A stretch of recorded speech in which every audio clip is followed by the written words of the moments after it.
Hello, everybody. Welcome back to Talks with Tony. Today, I have somebody who's been on before, but as time has passed and everybody's progressed and made progress in our individual projects, myself included, I have a good friend of mine, Dan Willis, on board today, and we're going to talk about how things have progressed since the last time. Dan, I think you were on and you gave us like the slideshow, and we were talking about just the basics version of crystal technology, the Vogel crystal tech, which you had a hand in researching and know a great deal about. But how you been? How you doing today, Dan? Doing good, Tony. Good to see you again. And the subjects we get into: crystals, disclosure. We'll keep learning more. I'm learning more with thanks to our mutual friend Elena, who's allowing her quantum communication device connect through the communication system of the Galactic Federation of Worlds to a being by the name of Jen Hannah Redion, who's a scientist on the planet Era. And we keep learning more. It's now up to 111 pages of question and answer. And it's continuing, it's ongoing. So we're continuing to learn more about crystal technology as it's used on their world. Okay, so let me unwind this a little bit because you took us a long way. I'm gonna turn on some fan in here because that is a big statement. So with Elena, which a lot of people, I recently learned that a lot of people are unfamiliar with Elena's origin story and how she got to where she is today with being in contact with the Galactic Federation of Worlds. She was abducted at a young age. I want to say 9 years old. It was very young. It was 9. She was abducted by a malevolent group, and they surgically gave her an implant, a quantum implant that's very, very advanced and works in her nervous system that can't be removed. And there was an intervention from the Galactic Federation of Worlds, and she was rescued. And they could not remove the implant, so they retuned it so it would work for them and put her back into her life. And years later, it came on because they needed the frequency that it worked on for another purpose. And that's how she began to get regular contact with personnel from the Galactic Federation's world. So some people confuse it with channeling, but it's actually from a implant that was put there for a nefarious reason. So a lot of people are unaware of that. For the years, many years that I've done interviews, people ask me my story, like, go ahead, Tony, tell us what happened from the start. And that's like, in an hour-and-a-half interview, that's the first hour, just telling the story. But she doesn't do that. She's put out her origin story. And I think a lot of people see where she's at now and go, I don't get it. Why her? And why is she doing? They're unaware of the origin of why she's anyhow. So fast forward. So you're saying that you are actually working with an extraterrestrial, communicating via her implant on advanced technologies based on crystals and the Vogel crystal research that you did years ago. Yes. If I said that right, if I'm saying that right. So I'm trying to bring that along. What I'm doing is I'm trying to bring the people that are watching along so that they can understand kind of the history about this, because we dive right in and where we're at today, and it's very hard to believe and comprehend. We do have I give a brief how this whole thing came about, if you wish. Sure.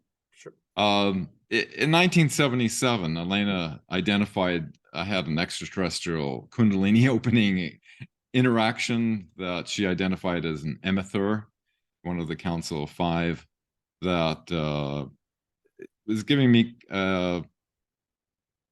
teaching me about the matrix of consciousness and about how the geometries work within that. And this is all totally new to me in 1977, and it put a burning passion in me to find out more. And it seemed that quartz crystals seemed to hold a key to understanding this. So I sought out the one scientist on the planet, Dr. Marcel Vogel, who was IBM's head scientist, who, when he retired, he opened up a laboratory to study this for 17 years.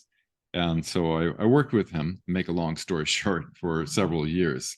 April of last year in 2021, Elena invited me on the show, and I talked about my usual, disclosure things as being a witness in 2001. In the Navy with the top secret clearance, reporting extraterrestrial crafts coming out of the oceans, which was minor compared to the other witness testimonies.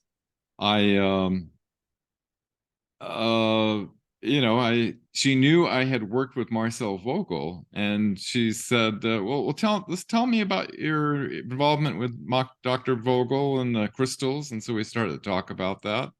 And she says, well, Thorhan Eredion, her contact in the Galactic Federation worlds, his younger brother, Jenhan Eredion, is going to a university in the Pleiades and learning to be a star maker, or somebody who terraforms planets. And that he's got a little bit of knowledge about, you can imagine, thousands of years ahead of us, with understanding of the matrix and technology and crystals. And so we proposed to ask a few questions, and I did. And how the implant works that you were mentioning with Elena is that what Elena sees and hears, Thorhan can see and hear, and what Thorhan sees and hear, she can see and hear. So it's this type of very advanced technology. And so I was, I put out a list of questions. She would scan it with her eyes. Thorhan would record it, and they have this kind of technology. He would record it and play it back for his younger brother. His younger brother then would answer the questions and give it back to Elena, and she would give me. And so that's how we're at 111 pages of question and answer. And what totally blew us away was that I was very familiar with the laboratory research that Dr. Vogel did, the measurements and all the work that he did with that. And everything that Dr. Vogel, quantified and researched and established, Jen had completely substantiated most of it. The only one thing that Marcel missed is when he started show it visually. He started cutting the crystals like this with a four-sided, and then they kept on increasing the sides into you have 8-sided he used, and they have even more sides. And what the idea was is that there's a vortex that spins through the crystal, and that the more facets are, was the idea of the more amplification. But he didn't realize one thing, and that when he went from 4 sides, 6 sides, 8 sides, on up 12 sides, that when you do not cut the crystal in respect to the hexagonal core lattice that nature does, in other words, if you're not aligned with what nature naturally provides in the crystal, you're not taking advantage of a specific aspect of the crystal that is extremely powerful. And what's amazing is that Marcel, when he first started working with the crystals, he wanted to figure out a way to cut them to be more effective. And he had a dream, and he saw this dipyramidal crystal, and he started cutting them, one end like the 52-degree angle of the Great Pyramid, and the other with a 60-degree angle. And it's the same exact angles they use, the Palladians use on the planet Era, which is pretty interesting. And so And so we found out that the six-sided Vogel cut crystal has an ability to open up this vortex eye that will allow you to connect into the singularity, into the void, to be able to connect to any time, any place and time and space, and any dimensions. So So there's a whole lot to that to unpack. yeah, I was gonna say that's a lot to unpack. So it's amazing to me, the origin of him. There have been many other things that people discovered by having a dream about them prior. Many other things in the world throughout history. The Hawaiians, there are several islands in the Pacific that got discovered by the explorers dreaming about it and sailing into that direction the next day and finding an island. Um, so that's interesting. But the four-sided one I like to point out is also that the obelisks in Egypt, in ancient Karnak, which there's really not a lot of, there's a bit of a mystery on who built Karnak and when. There's a lot of debate over the Karnak because it seems to be an anomaly in that era versus a lot of other things built in Egypt. But that the obelisks are up to 60% quartz, red quartz, and they are the same kind of angles, but a four-sided. So they seem to be almost like he may. I'm only guessing that he had some sort of inspiration from that when he created the four-sided one in the first place. Yeah, I think it was from the Great Pyramid, being obviously four-sided. And 50, am I saying it right when I say 51.9 degrees or 52 degrees angle? Yeah, 51.84, 843 to be exact. But nobody goes out that far. But who's counting?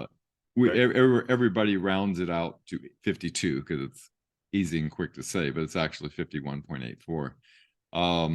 What's interesting about the obelisk, has a lot of quartz in it, and then they, have inscriptions on it. And I was just thinking today, what the angle is on the top of the pyramidion that's on top of the obelisk? It's 60 degrees. 60 degrees. Yeah, the same as the Vogel, same as the tip of the Vogel, right? Right. And what is 60 degrees? If you Jenhan said that the secret of the universe is tetrahedral fractal geometry. And if you take a tetrahedron, and if you measure all the internal angles of a tetrahedron, they're all 60 degrees. If you look at the flower of life, all of the angles, of course, are 60 degrees. And so the tetrahedral fractal geometry of the matrix is 60 degrees. So what's happening is that the obelisk, it appears as though it is resonating with the matrix, the 60-degree matrix. Now, on the Vogel crystal, the other end being the 52-degree angle, which I just round out. I'm holding it. I've got one here. This is an old one I've got. And that's the bottom end is 52 degrees and the top is 60 degrees. Correct. And well, go ahead. Don't let me stop you. The 52-degree angle is if you look at the Great Pyramid, the sides to the top is the golden mean ratio, which is the only ratio that goes into infinity. And it's throughout nature, our bodies, our plants, everything on the planet is based, but it's usually a little off here and there, not always perfect, but it always tends toward the golden mean ratio. And the golden mean ratio is kind of like Jenhan calls it a transponder in the matrix. And so it's the receiving end. And then the 60-degree end, which interfaces with the tetrahedral matrix, is the sending end. And so sending into the array as some, right, or the absolute infinity as the CIA called it. So sending everywhere. Right. Which, interesting you brought up the obelisk because it made me, just a thought crossed my mind today, in fact, for the first time, that those inscriptions that they put on those obelisks, it's almost like and being quartz and everything else, it's almost as though that is being sent through the top of the obelisk into the matrix. Yes, so I went and visited the one in Central Park after. I remember, yeah. After last year, it's weird. It was a act of providence. It was like sheer bit luck. that I ended up trapped in New York City for 24 hours. And while I was there, this is something on my bucket list. I was aware of the obelisk. Went there and did a meditation, group meditation with tier 3. Some people joined at that time. It was on the way home from last year's GSIC in October. And the inscriptions on the side seem to not make a lot of sense, but more of a story told as if it was already happened, like a past tense story on the area that it was at being prosperous. So it seemed to be like Oh, an ever interesting. going prayer for the pharaoh that was in charge and the entire area to be prosperous against the neighbors of it. So I have pictures and the words that were inscribed there in the translation. But then when I got home, I started researching. So the most curious, so the Romans took a lot of the obelisks from Karnak. So all of the obelisks seem to have been concentrated in the Karnak temple, those particular ones. But the Romans took a bunch of them, and the most curious one is in the Vatican. And it seems that they originally were coated with electrum. So the obelisks were coated, they had gold, or electrum is a version of gold that was found naturally at ground level, like found laying on the ground. There's literally no more available now, naturally. But it was covered in electrum on the top and even with iron on the bottom. The one in the Vatican, the Vatican took one, and I'd like to get a picture and put it up. But the Vatican took an obelisk and they shaved off all of the hieroglyphs, so it's naked. Oh, Then they put iron on top of it, and on the bottom of it there is iron on the top. If you can go look at it, you can just put Vatican obelisk, and so, and then on the bottom of it there are prayers inscribed on that seem to be, I could be wrong, a little fuzzy. It was a while ago, year ago, that I read on this, but basically inscribed that the Catholic Church would prosper.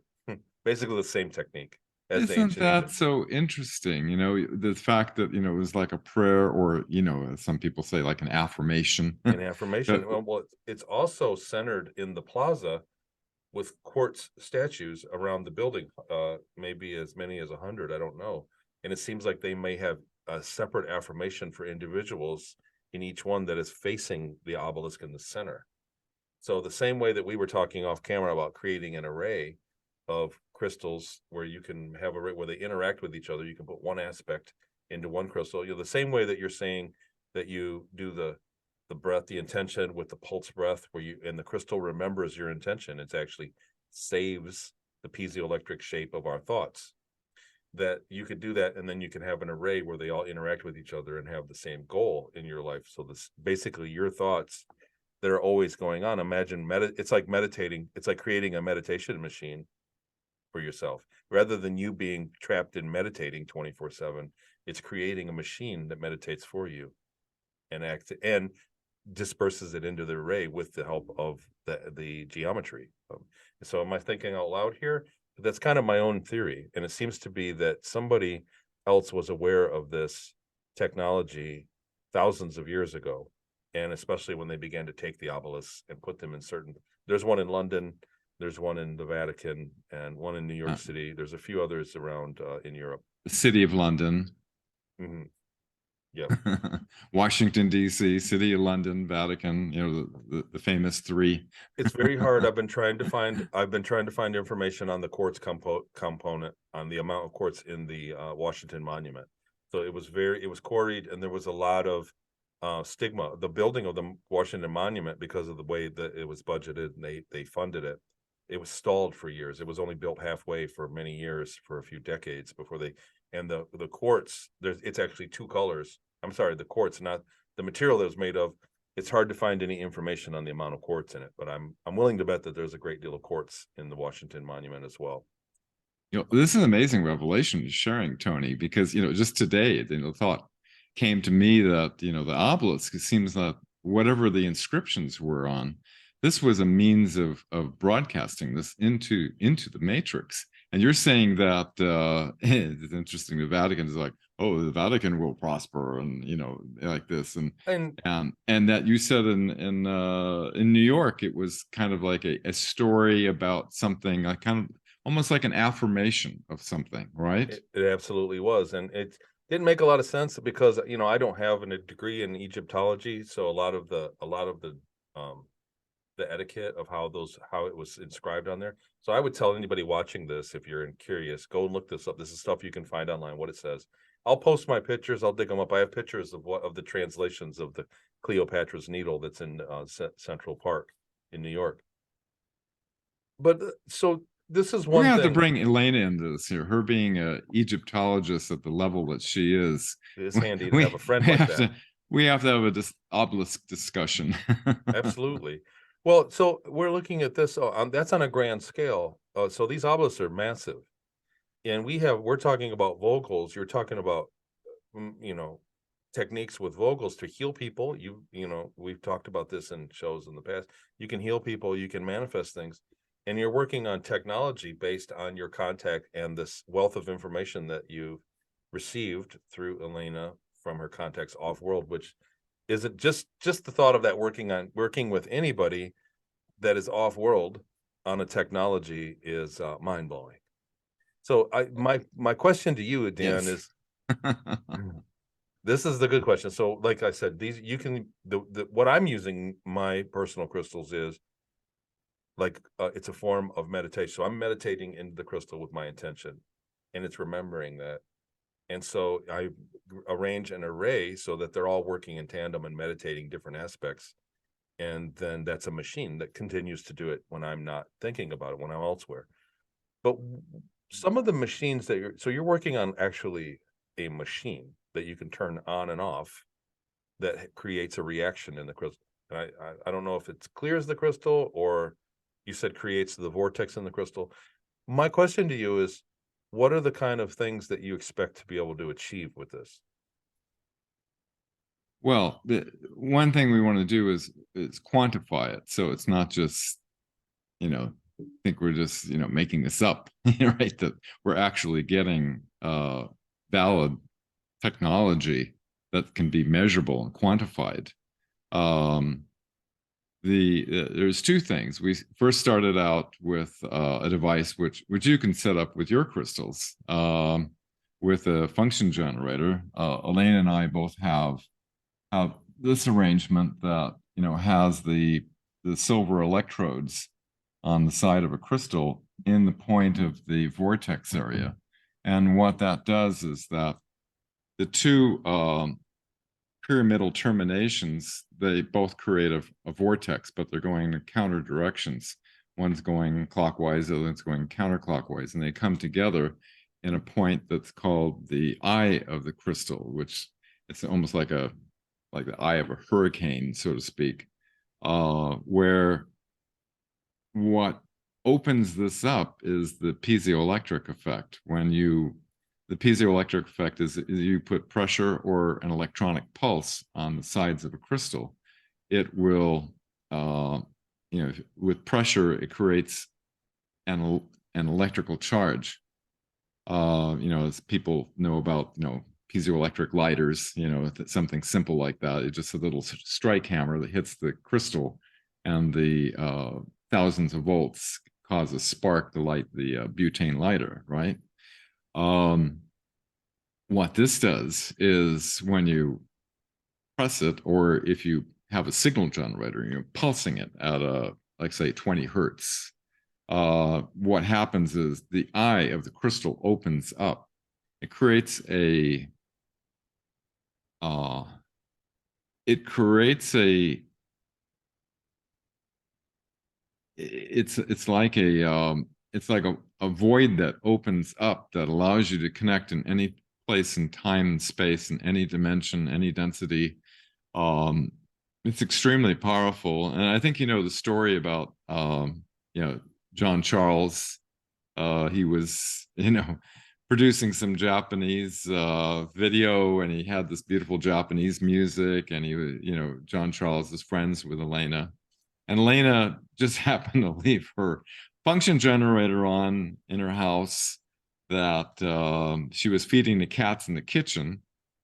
And so her eye of the crystal, the vortex was open in her crystal while in her office while she was in the kitchen. And John Charles is thinking, oh, this is beautiful Japanese music. I'd love to share this with Elena. And John Charles is in Canada. Elena's in Ireland, kind of a remote, rural little area. There's no Japanese music being played. Japanese music, the cats perked up in the kitchen, and there was this Japanese music playing down the hallway. And so she goes in there, and all of a sudden, it just starts to fade out. Now, I had John Charles send me an MP3 clip of the music, and she said, "That's it. That's exactly." And there's no cars outside. There's nowhere Japanese music is playing out there. So somehow, John Charles's mind, of course, he's not the usual kind of guy. Not an average person, not an average He's, mind. he's not an average person. No, he has an incredible ability to create gamma brain waves as he's been, measured. And so his thoughts, his mind of playing the music actually went through the vortex. So this naturally made me ask Jenhan. I said, "Is this a possibility of being able to use this as a tool for telepathy?" And only twice in all the questions I've asked has he had to ask special permission from the high command for authorization to answer the question. And that was the second time. And he said it opens up the void, where you can, it collapses time and space where any point is connected. Now that's the first device that we we developed. Now I'm working with two teams of scientists on a Frill generator. Frill is like the life force of the universe.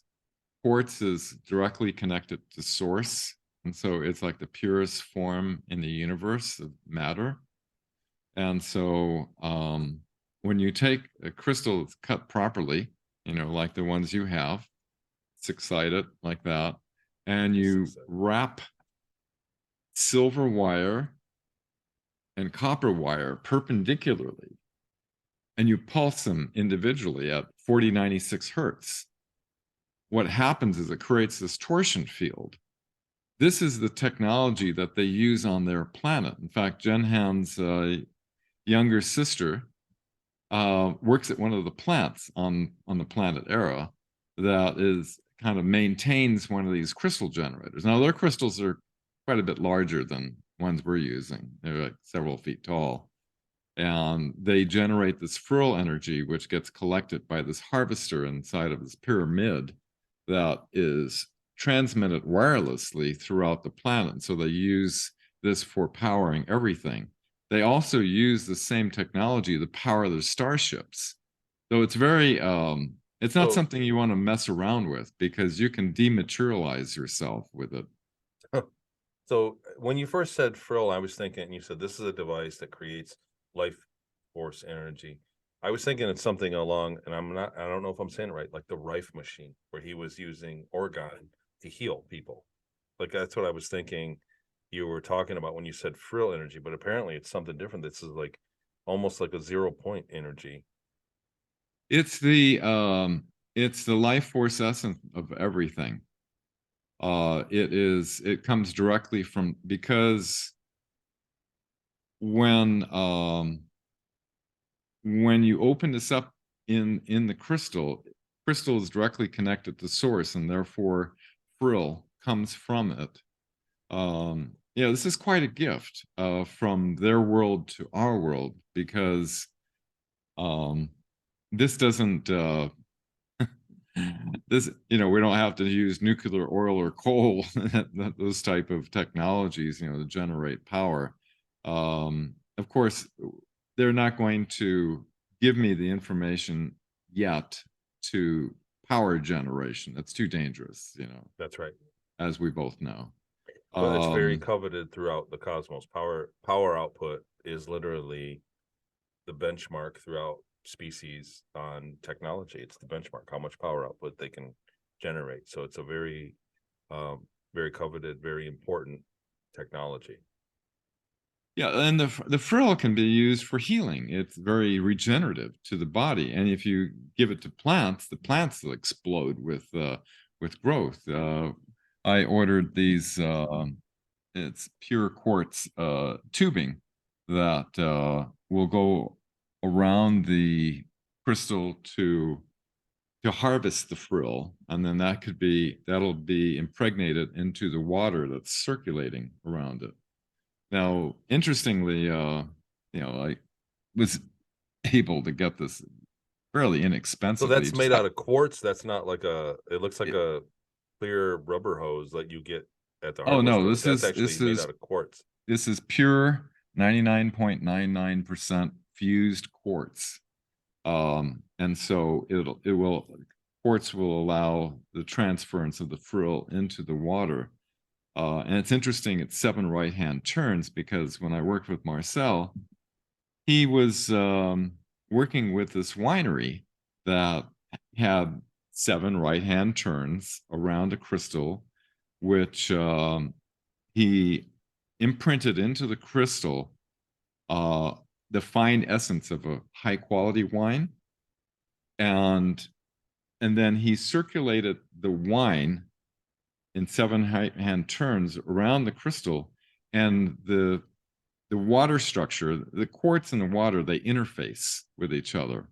And so what happens is turned a terrible, a terrible tasting wine into a California award-winning wine, and thousands of gallons were able to be converted like that. Of course, commercially you can say, "Oh, this has been, crystal enhanced," right? Hmm. So you couldn't really make a lot Well, of money it that seems like way. that's quite a bit of quantification in itself. That process that you say, like you said, you're looking for scientific evidence that you can prove. I mean, that's something that's pretty amazing in wine. You don't just sneak low quality wine by some of the people in the wine industry. I've met people that do it for a lifetime, and you can't just sneak a low quality wine.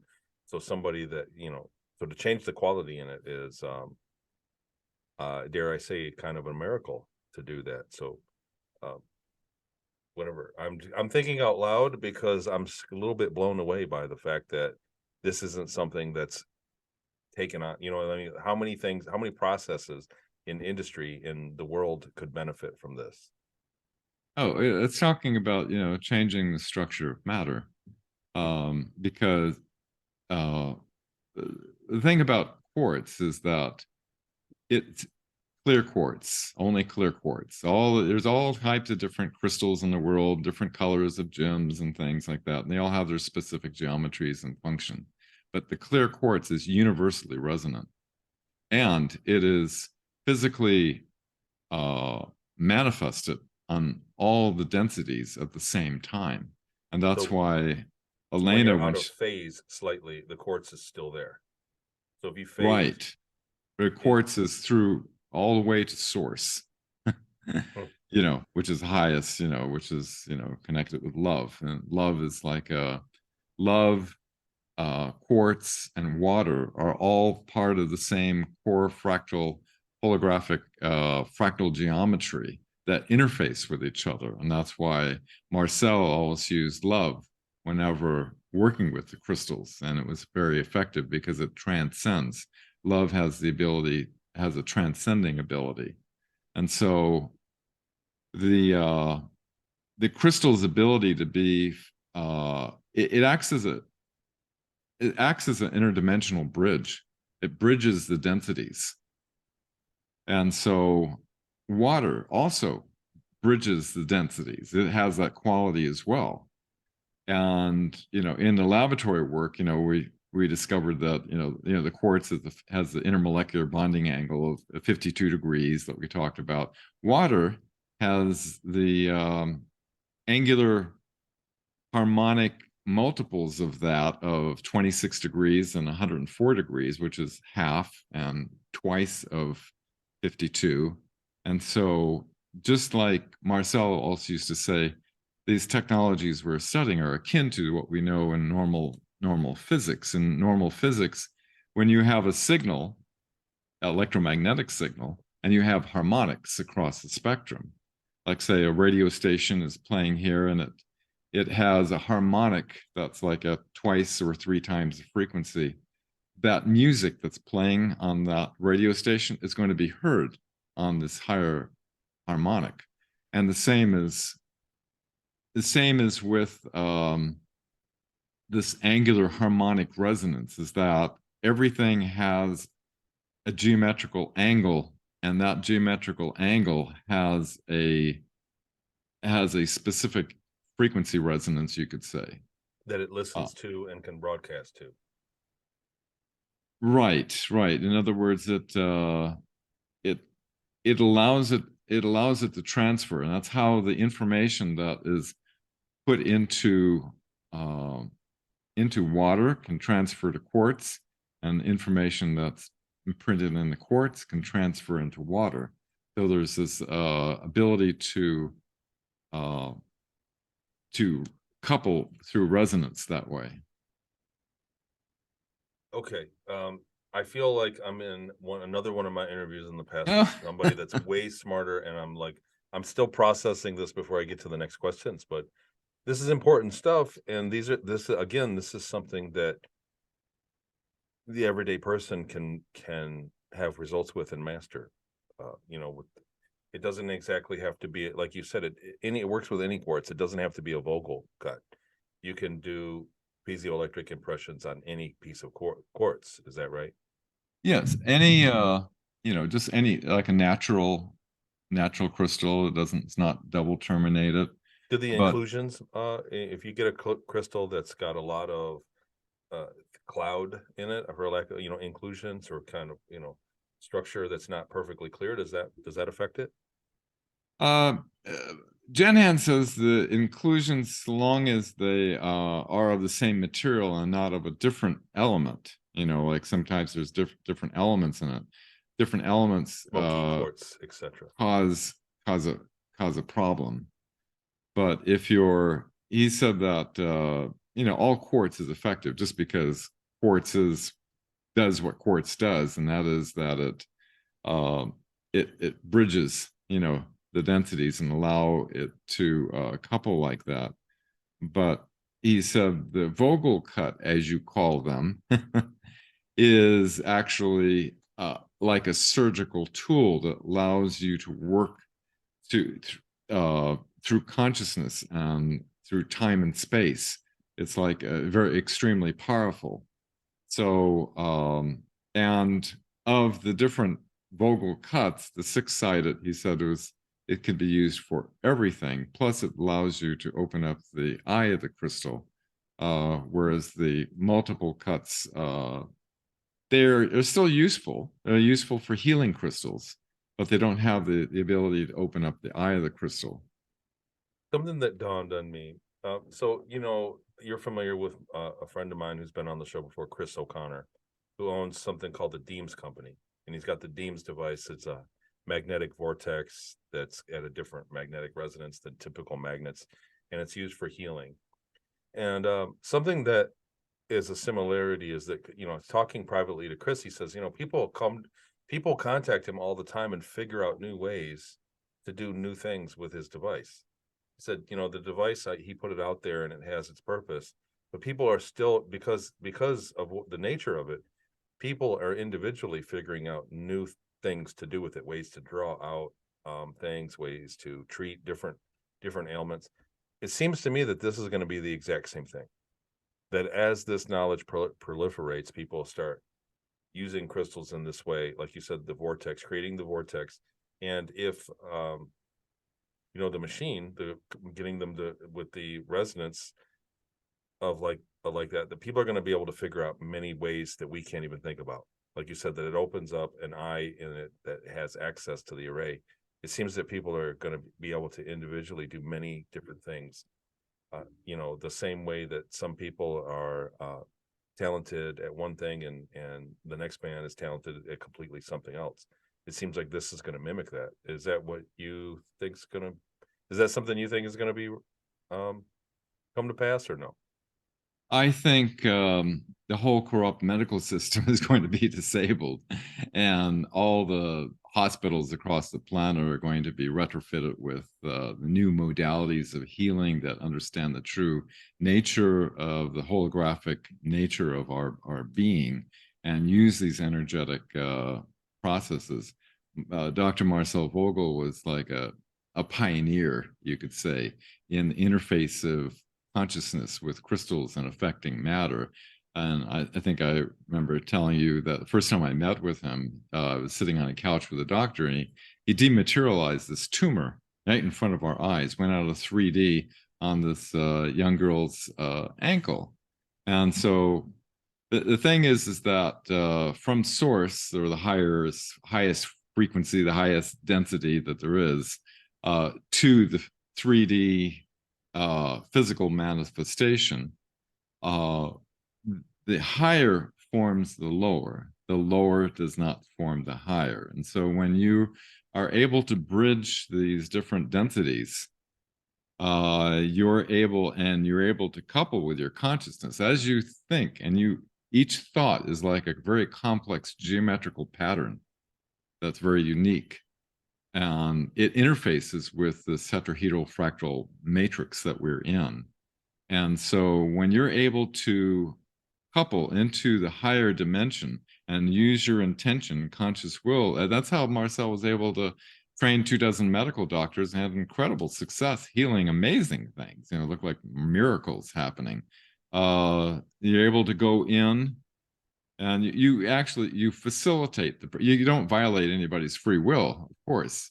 You facilitate the person healing themselves. And when they can go in and ask to be shown, where is the core? Show me the, the old ask and you shall receive, right?